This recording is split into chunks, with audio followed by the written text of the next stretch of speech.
கிறிஸ்துவுக்குள் பிரியமானவர்களே, இந்த நாளுக்கான தினசரி தியான வசனம் மத்தேயு எழுதின சுவிசேஷம் 11வது அதிகாரம் 5வது வசனம். மத்தேயு 11:5. மேத்யூ 11:5. குருடர்கள் பார்வையடைகிறார்கள், சப்பானிகள் நடக்கிறார்கள், குஷ்டரோகிகள் சுத்தமாகிறார்கள், செவிடர் கேட்கிறார்கள், மரித்தோர் எழுந்திருக்கிறார்கள், தரித்திரருக்கு சுவிசேஷம் பிரசங்கிக்கப்படுகிறது. இப்போ கர்த்தர் நீங்கள் பார்த்ததை போய் சொல்லுங்கன்னு சொல்லிட்டு என்னெல்லாம் நடக்குதுன்னு சொல்கிறார். முதலாவது என்ன? குருடர்கள் பார்வையடைகிறார்கள். இதை ஏன் முதல்ல சொல்கிறாரு அப்படின்னு பார்த்தீங்கன்னா, ரட்சிக்க போகிற ரட்சகர், உலக ரட்சகருக்கு முதலாவது ஒரு விசேஷ அடையாளம் என்னென்னா குருடர்கள் பார்வையடைவது. நீங்கள் பழைய ஏற்பாட்டில் எல்லா அதிசயம் பார்ப்பீங்க, மரித்தவன் உயிரோடு எழுந்து கூட பார்ப்பீங்க. ஆனால் என்ன பார்க்க மாட்டீங்க? குருடர்கள் பார்வையடைகிறத பார்க்க மாட்டீங்க. ஏன்னா அது மேசியாவுக்காக பிரத்யேகமாக வைக்கப்பட்ட ஒரு அடையாளம். ஏன்னா நீங்கள் ஏசாயா தீர்க்கதரிசனுடைய புஸ்தகம் 29வது அதிகாரம் 18-19 பார்க்கும்போது ரொம்ப அழகாக, அக்காலத்திலே செவிடர்கள் புஸ்தகத்தின் வசனங்களை கேட்பார்கள், குருடரின் கண்கள் இருளுக்கும் அந்தகாரத்துக்கும் நீங்கி பார்வையடையும். எப்படி குருடர்கள் பார்வையடைவார்கள் என்பது இரட்சகருக்காக வைக்கப்பட்ட ஒரு அடையாளம். அதனால தான் கர்த்தராகிய இயேசு கிறிஸ்து லூக்கா 4வது அதிகாரம் 18வது வசனத்தில் தன்னுடைய தேவாலயத்தில் போகும்போது ஏசாயா 61வது அதிகாரத்தினுடைய 1வது வசனத்தில் அதையும் 2வது வசனத்தில் முதல் பகுதியும் மட்டும் வாசித்து அதோடு நிறுத்திடுவார். ஏன்னா ஏசாயா 61:1 என்ன சொல்லுது? கர்த்தராகிய தேவனுடைய ஆவியானவர் என்மேல் இருக்கிறார், சிறுமைப்பட்டவர்களுக்கு சுவிசேஷத்தை அறிவிக்க கர்த்தர் என்னை அபிஷேகம் பண்ணினார், இருதயம் நொறுங்குண்டவர்களுக்கு காயங்கட்டுதலையும் சிறைப்பட்டவர்களுக்கு விடுதலையும் கட்டுண்டவர்களுக்கு கட்டவிழ்த்தலை கூறவும் கர்த்தருடைய அனுக்கிரக வருஷத்தையும் என்ன எல்லாருக்கும் சொல்லுவதற்காக கர்த்தர் என்னை அனுப்பினார் என்று சொல்லக்கூடிய காரியத்தை தான் அங்கே சொல்கிறாரு. அப்போ என்ன? சிறுமைப்பட்டவர்களுக்கு.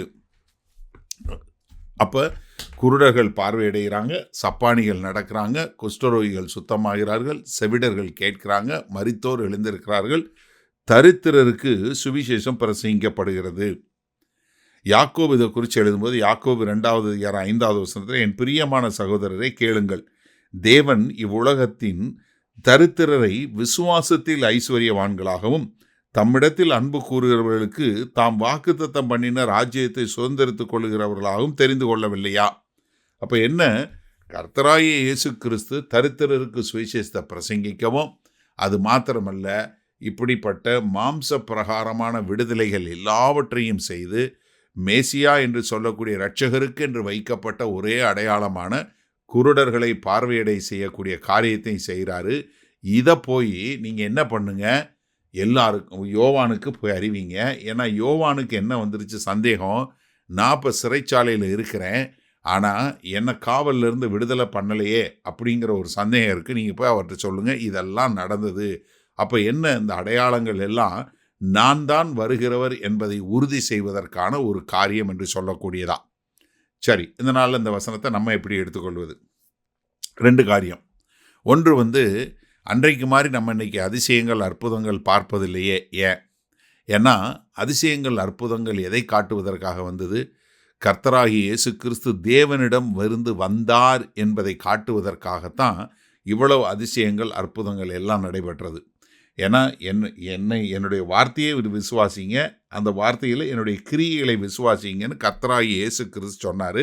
அவர் தேவனிடமிருந்து வந்தவர், அவர்தான் இரட்சகர் என்று காட்டுவதற்காகத்தான் அதை கர்த்தராகிய இயேசு கிறிஸ்து நடப்பித்தார். அதைத்தான் அங்கே சொல்லி கொடுத்தார். 2வதாக, ஒன்று அற்புதங்கள் அடையாளங்கள் இன்றைக்கு இல்லை. ஆனால் காரணம் கர்த்தராகிய இயேசு கிறிஸ்து நமக்குள்ளே இருக்கிறாரு, இன்றைக்கு நடக்குது. ஆனால் அந்த அளவுக்கு இல்லாத காரணம் என்னென்னா தேவனுடைய செய்தி என்பதை காட்டும் விதமாக. முதலாவது. 2வது என்னென்னா, அற்புதங்கள் அதிசயங்கள் மூலமாய் மாம்ச பிரகாரமாக விடுதலை பெறுவதை காட்டிலும் ஆவிக்குரிய முறையில் நீங்கள் நித்திய ஜீவனை பெற வேண்டும். நிறைய நேரங்களில் ஜனங்கள் என்ன இப்படிப்பட்ட உலக பிரகாரமான மாம்ச பிரகாரமான விடுதலையை பார்த்துட்டு உண்மையான ஒரு விடுதலையை விட்டு விடுகிறார்கள். நம்ம அப்படி இருக்கக்கூடாது. ஏன்னா இன்றைக்கு உங்களுக்கு பார்வை இல்லைனாலும் நீங்கள் பரலோகம் போகணும், உங்களால் நடக்க முடியலைனாலும் நீங்கள் பரலோகம் போகணும், உங்களால் கேட்க முடியலைனாலும் நீங்கள் பரலோகம் போகணும், உங்களால் பேச முடியலைனாலும் மரணம் போகணும். அது மாத்திரமில்லை, நீங்கள் மரணம் அடைகிறதுக்கு முன்பாக கர்த்தரை ஏற்றுக்கொண்டு ஒரு நித்திய வாழ்வு பெற வேண்டும். அதுதான் முக்கியமான காரியம்.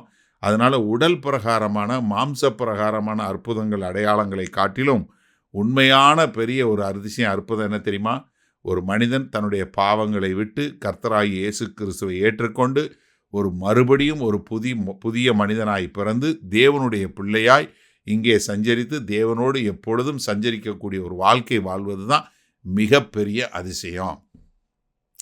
மகா கிருபையும் இரக்கம் நிறைந்த எங்கள் அன்பின் தகப்பனே, இந்த செய்தியை கேட்டுக்கொண்டு இருக்கிற ஒவ்வொருத்தரும் ஒருவேளை அவங்க எனக்கு இந்த மாம்ச பிரகாரமாக இந்த விடுதலை வரல, அது வரலன்னு கேட்டுக்கொண்டிருக்கவங்களா இருந்தால், எல்லா அதிசயங்களுக்கும் மேலான அதிசயம் ஒரு மனிதன் மறுபடியும் பிறந்து தேவனுடைய குமாரனாய் தேவனுடைய ராஜ்யத்தில் தான் இருப்பது என்பதை புரிந்து கொண்டு ஒரு நன்றியுள்ள இருதயங்களோடு உம்மை வாழ்த்தி உம்மோடு இருக்க கிருபை பாராட்ட வேண்டுமாய் இயேசு கிறிஸ்துவின் மூலம் ஜெபிக்கிறோம் ஜீவனுள்ள வல்ல பிதாவே, ஆமேன். கர்த்தர் உங்களை ஆசீர்வதிப்பாராக. நாம் இன்று மாலை மண்ணால் சந்திப்போம்.